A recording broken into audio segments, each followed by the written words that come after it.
Good afternoon. Good afternoon. Light crowd. As we speak, OMB Director Mick Mulvaney and White House Director of Legislative Affairs Mark Short are on Capitol Hill participating in ongoing budget negotiations with congressional leaders. The president urges Democrats to adhere to the so-called Schumer rule and not hold the government hostage in an attempt to advance a radical political agenda. We must fully fund our military and ensure our brave men and women in uniform have the resources they need. They're always there for our country, and we must not let partisan bickering get in the way of the government taking care of them. The president wants a clean funding bill that fulfills our obligations, takes care of our military, and keeps our people safe. And with that, I'll take your questions. Cecilia. Thank you, Sarah. The president says that when Steve Bannon was fired, he not only lost his job, he lost his mind. Does he feel betrayed by Steve Bannon? Does he regret hiring him?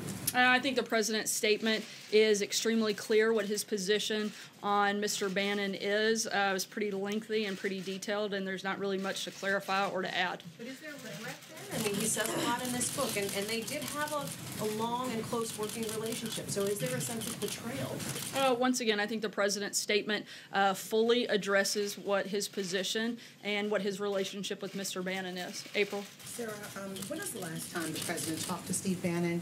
And this is a serious question. Is the president now blocking Steve Bannon from calling his cell phone? I'm not aware that he was calling his cell phone, but I believe the last conversation took place at the first part of December. Now, what does this do to the base? That these two powerhouses are fighting in the Republican Party. What does this do to the president's base? I don't think it does anything to the president's base. The base and the people that supported this president supported the president and supported his agenda. Those things haven't changed. The president's still exactly who he was yesterday as he was 2 years ago when he started out on the campaign trail. His agenda hasn't changed, and he's continuing to fight for and push for that agenda. And I think the base is extremely excited and happy with the job that this president has done in his first year in office. Look at all he's accomplished. I think they're pretty happy with where he is. Peter? Steve Bannon has a distinct following, the alt-right, and some people who may not necessarily be for the other, people who are xenophobic. What happens there? I think that's a question you're going to ask Steve Bannon. The president's base is very solid. It hasn't changed because the president hasn't changed and his agenda hasn't changed. And we're continuing to accomplish a lot of the things that were on the president's agenda as we did last year, and we're going to do a lot more this year as we move into the beginning of 2018. Peter? A couple questions. I'll try to make these simple. First, did the president's You don't think I can handle the hard ones? Did the president's son, Donald Trump Jr., commit treason? I think that is a ridiculous accusation and one that I'm pretty sure we've addressed many times from here before. And if that's in reference to comments made by Mr. Bannon, I'd refer you back to the ones that he made previously on 60 Minutes where he called the collusion with Russia about this president a total farce. So I think I would look back at that. If anybody's been inconsistent, it's been him. Certainly hasn't been the president or this administration. So to follow up on that, did the president meet any of Donald Trump Jr.'s guests at that June 2016 Trump Tower meeting on that day? As the president has stated many times, no, and he wasn't part or aware of that. John Decker? If I can ask you, after the tweet about nuclear threats, the nuclear button tweet, should Americans be concerned about the president's mental fitness that he appears to be speaking so lightly about threats regarding the nuclear button? I think the president and the people of this country should be concerned about the mental fitness of the leader of North Korea. He's made repeated threats. He's tested missiles time and time again for years. And this is a president who's not going to cower down and is not going to be weak and is going to make sure that he does what he's promised to do, and that's stand up and protect the American people. Sorry, Peter, I'm going to keep moving. But John? isn't it possible that he could misinterpret that? You said he's unpredictable, so couldn't he misinterpret a tweet like that if he's so unpredictable? I don't think it's, I didn't say that. I think it's extremely clear what the president's position is, and our position on North Korea hasn't changed since the beginning. This is a president who is committed to protecting Americans and protecting the people of this country, and he's not going to back down from that. John? Thanks a lot, Sarah. It's a very harsh statement that the president put out today, and it's not the first time that Steve Bannon has been topic A here at the White House briefing. The last time, as you made reference to, was after his interview on 60 Minutes. And during that White House press briefing on September the 11th, And when a series of questions were asked of you at the time, you were pretty much hands-off in terms of going after Steve Bannon. The president didn't really respond in any particular way to the 60 Minutes interview. What's changed? What's changed between then and now after the interview that he apparently did with Michael Wolff for his book? Look, once again, I think the president and his feelings toward Mr. Bannon are very clear in his statement, and there's really not much else to add beyond that. I don't think there's much gray area in what his feelings are. Francesca? Thank you, Sarah. But to pick up on that, this is a pretty dramatic falling out between the president and someone who worked on his campaign and also worked in this White House very close to him every day. And so I think everyone is wondering what led to this quite dramatic falling out, and was it the loss of Roy Moore in that Senate race that was mentioned in the statement? You mentioned that they had last talked in early December. Is this a direct response to Steve Bannon calling the president's son unpatriotic and saying that he committed treason? I think there are a number of factors that played in. I would certainly think that going after the president's son in an absolutely outrageous and unprecedented way is probably not the best way to curry favor with anybody. Ashley? You mentioned the statement the president put out. It was very harsh, and it basically says the entire book is fiction. That said, a note explaining how the book came to be said that the authors conducted interviews for 18 months, including many with the president, spoke to over 200 people, many of the president's top aides and people. He never actually sat down with the president, just to be very clear. Well, two questions. Did they ever speak on Since the the phone? president. There was one brief conversation that had nothing to do originally with the book. It was, I think, around 5 to 7 minutes in total since the president's taken office, and that's the only interaction that he's had. Only phone call between the authors and the president. That's the only interaction that the president has had with Michael Wolff since he took office. If you could reconcile the president's statement with the author's statement about how the book came to be. I'm not sure what the author's statement is on how the book came to be. I know that the book has a lot of things so far of what we've seen that are completely untrue. You have many people that have quotes that are sourced to them that are now coming out publicly and saying that those things are not true. And so I can't speak to what the author's comments were. I can only speak for the White House. Darlene? Does the White House have a copy of the book now? I believe there may be some individuals that do. Jim? Sarah, the president's statement suggests that Steve Bannon had very little influence in the White House, but the president himself elevated him to the same level as the chief of staff and put him on the National Security Council. How do you reconcile that? I wouldn't say that he elevated him to the same level of the chief of staff, and I think that in the actions that Steve took, the president was clear that it didn't have a lot of influence on him or the decision-making process throughout his time here at the White House. Margaret? Can you clarify, because many of us here have seen Michael Wolff at the White House on multiple occasions. We've seen him firsthand, so we know he was here. Who gave him access to the White House? What was he here for? Can you explain any of that, since we don't have access to the logs? Yeah, so far, from what I can tell of the roughly just over a dozen interactions that he had with officials at the White House, I think close to 95% were all done so at the request of Mr. Bannon. So the compliance really, you would just say, came from Steve Bannon. Other White House officials were not working with him and helping to share information? Any that did so far as we can tell, did so at the request of Mr. Bannon. Deborah? The president tweeted that he'll be announcing the most dishonest and corrupt media awards of the year Monday at 5 p.m. Can we get some details on that? Where will he say it? Will it be televised? How many awards will he present? Will there be an any audience? other judges? I certainly don't want to spoil anything, but my guess is that there are quite a few individuals that could be up for those awards, and beyond that, I think we'll have to see what happens on Monday.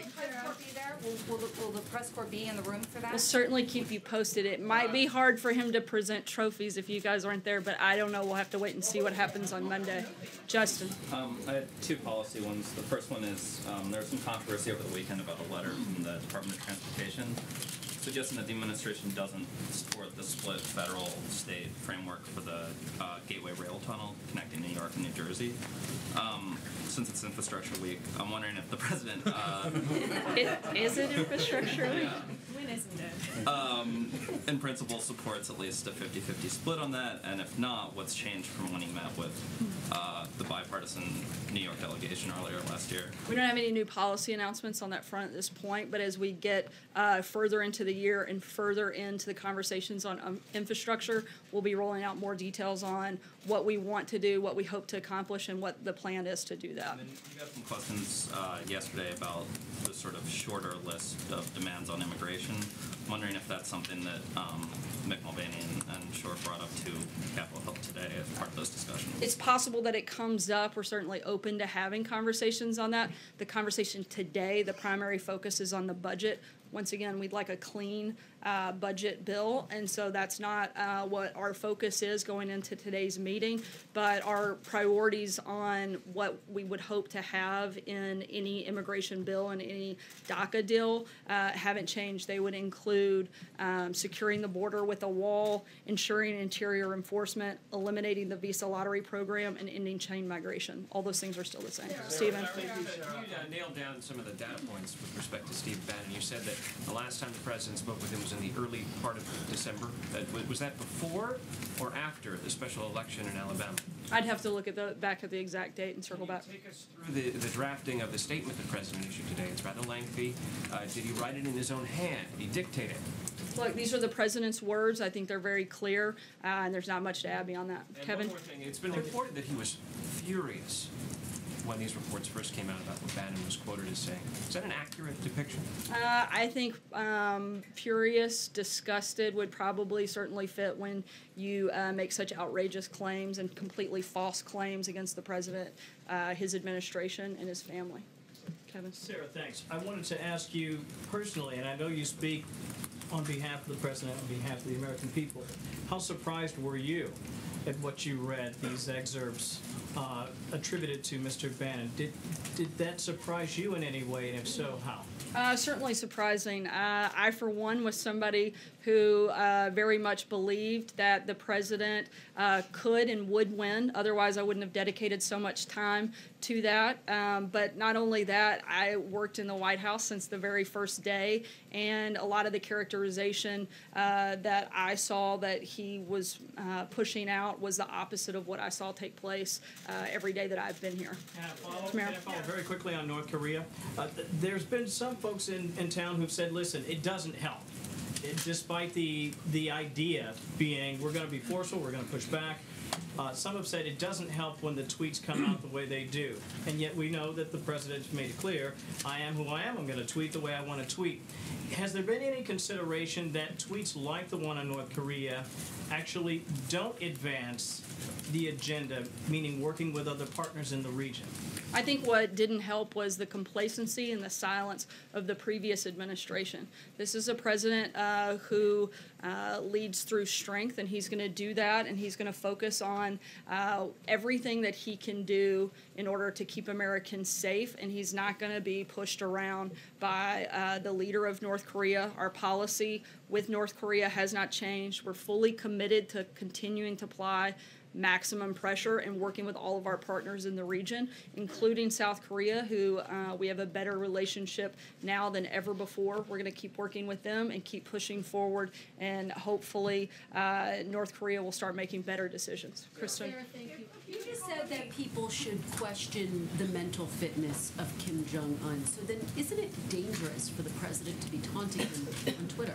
I don't think that it's taunting to stand up for the people of this country. I think what's dangerous is to ignore the continued threats. If the previous administration had done anything and dealt with North Korea, dealt with Iran, instead of sitting by and doing nothing, we wouldn't have to clean up their mess now. You acknowledge it's a Mara, taunting sorry, I tweet. did call him Sarah, her. it's a taunting tweet to say that he has a larger nuclear button. I think it's than just a Kim fact. What does it say, just one word, what does it say about the president's priorities that he unleashed a 4-paragraph statement about Steve Bannon and one tweet on North Korea? The president has issued a number of statements, as have I, as have the administration, Ambassador Haley, Secretary of State, Jim Mattis, Secretary of Defense have all talked extensively about North Korea. To try to limit it down to one tweet is just disingenuous.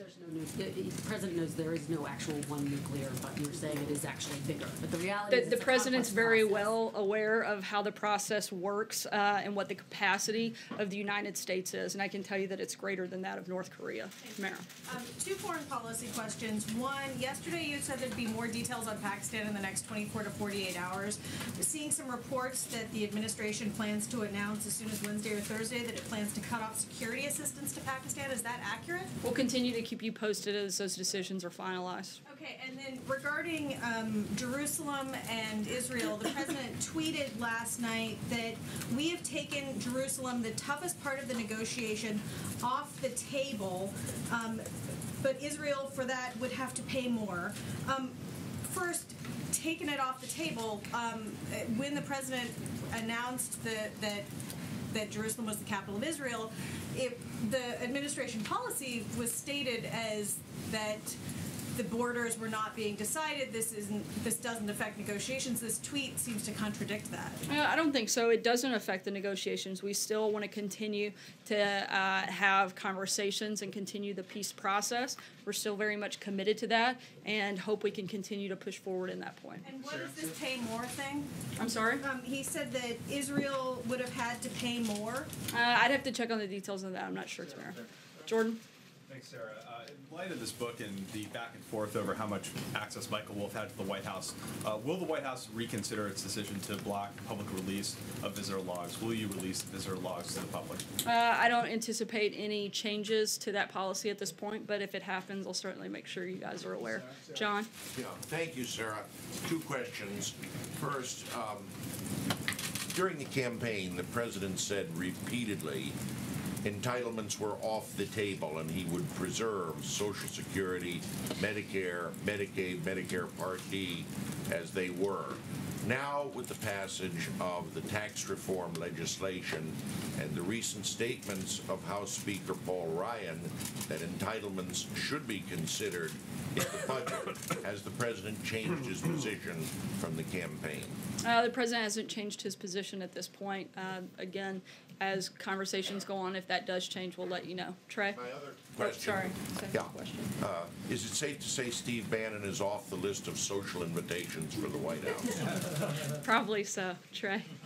Since those are controlled by the First Lady, I think her statement's pretty clear on her position as well. Trey? A couple questions on Steve Bannon and one on North Korea. How would you describe Steve Bannon's role in the White House when he was serving in this administration? I think the president addressed what he feels it was, and to me that's the most important voice in this process, and he's spoken very clearly on that front. And if I could follow up, is the president looking for an apology from Steve Bannon? What is he looking for in the future from Steve Bannon? I don't think anything. And if I could follow up on North Korea. Discussing earlier the idea that Kim Jong-un would be the one who is mentally ill, is the president concerned that tweeting about nuclear war could cause someone like Kim Jong-un to act with military force? Again, I've addressed this. I think the president is concerned about the continued threats that this individual has made towards the United States and others, and he's not going to allow him to continue doing that without saying something and standing up for the people of the country. Nita?